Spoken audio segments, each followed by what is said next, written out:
makikita nyo ang laki na ng tubig. Yan.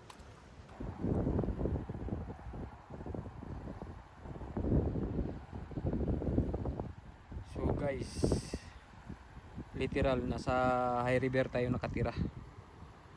Kasi tignan nyo yung tubig, napakataas. Yan, malapit na umabot sa tulay. Kaya tinatawag dito na town ng high river. Kasi dito sa high river may naka-experience na sila dito ng malaking pagbaha ng I think mga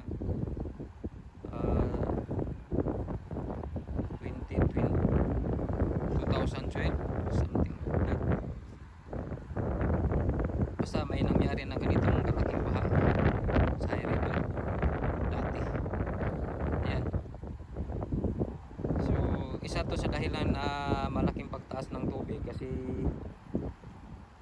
tawag to ilang araw na umulan, tapos yung mga yelo sa bundok unti-unti na rin natutunaw kasi pa-spring na. Kaya isa din sa dahilan na lumalaki yung tubig. Ayan. Ang laki ng tubig guys. So nakikita nyo naman. Dito lang yan sa may town ng high river. Ayan. Di pa tayo sa kabila. So dito guys, kailangan mo nang may pipindutin ka dito bago ka makatawid sa kabila. Ayan. Ayan, tatawid na tayo.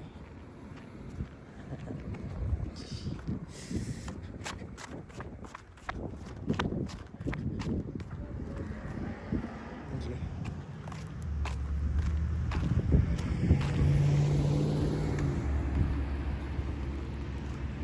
Pupunta lang tayo sa may tulay.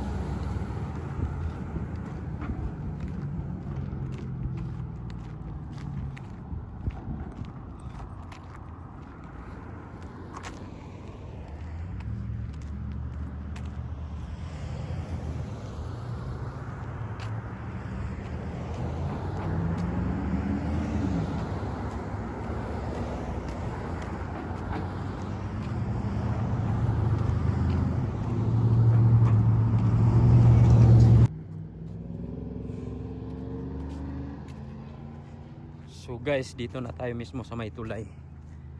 So makikita na natin dito kung gaano kataas yung tubig. Ayan.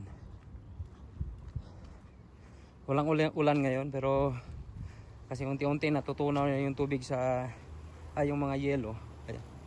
Ang laki na ng tubig. Ayan.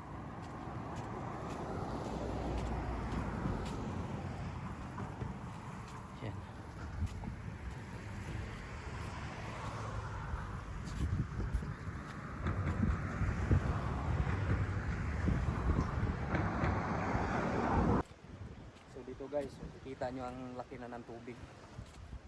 Yan. So dito pag summer daming maliligo dito, laging may tumatalon dyan pati sa ilalim. Pero ngayon ang laki ng tubig dito. So yan.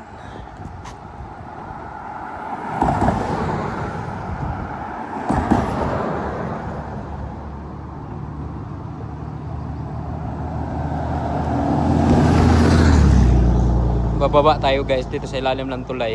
Ayan, tingnan natin. So yun, ang laki na ng tubig dito sa ilalim. Pag summer talaga hindi ganito kalaki. Ang daming maliligo dito sa ilalim. Ayan. Ayan, ang laki ng tubig. Pero solid yung ano nila dito, yung flood control. Kasi pag dyan, pag malaki na talagang tubig, bubuksan nila dyan sa kabila. So ngayon, hindi pa naman masyado kalaki. Ayan na.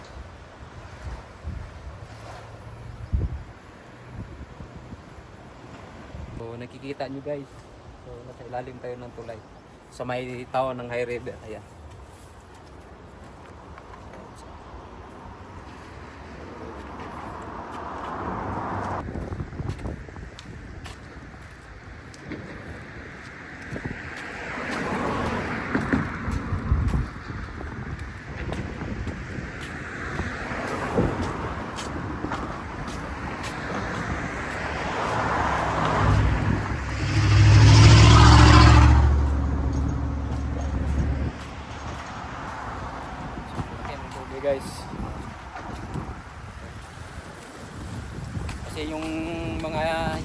sa bundok. Mga snow natutunaw na, tapos ilang araw din umuulan.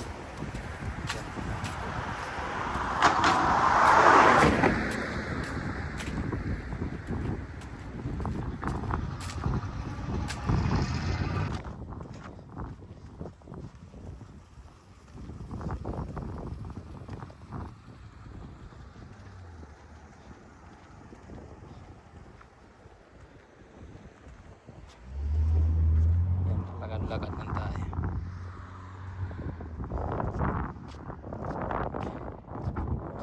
Yun ang dintal ng High River yan.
So dito may upuan, pwede ka umupo dito.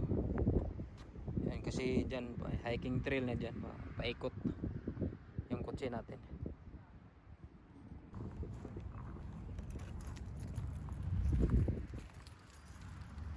So ngayon guys,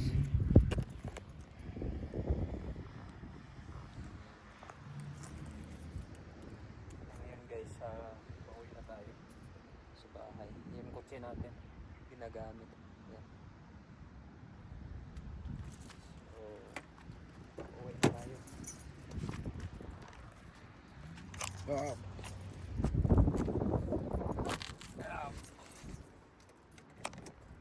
So ngayon guys, nakauwi na tayo. Dito na tayo mismo sa may apartment natin na tinitirahan ngayon. So yan.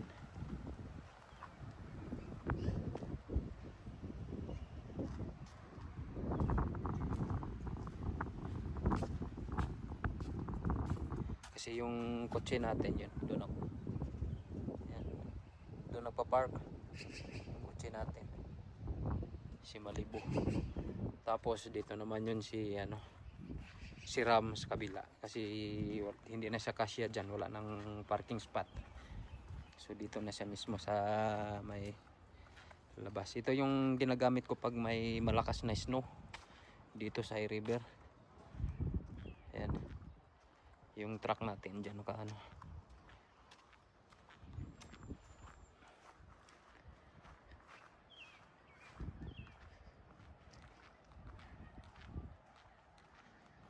So ito si Ram, laging kasama natin sa kahit saan tayo magpasyal ng mga malayo.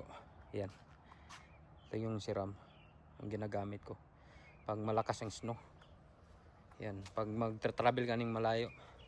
Kasi yun si Malibu dito lang yung ginagamit pang grocery sa trabaho minsan. Ayan. So ito yung sasakyan natin, si Ram. Yan. Ito laging kasama natin pag saan tayo magpasyal ng malayo. Tapos minsan pag gamit kasi ito pag lalo na pag malakas yung snow dito sa may Alberta, kasi laging nag-i-snow dito. Pero ngayon ang ganda ng panahon natin kasi pa-spring tapos summer yan. So dito tayo na mismo nakatira guys. So di si Ram dito lang mismo sa labas yan. Hindi doon sa kabila kasi wala na siyang parking spot doon. Si Malibu lang doon nakalagay sa kabila. Sa mismong parking area. So yan lang guys, dito lang natin lagay si ano. So dito tayo nakatira sa may Cottonwood. Yan, ang apartment. Dito tayo nakatira sa may Cottonwood. Yan. Please, nakapasok na tayo sa apartment. So dito tayo mismo. Yan.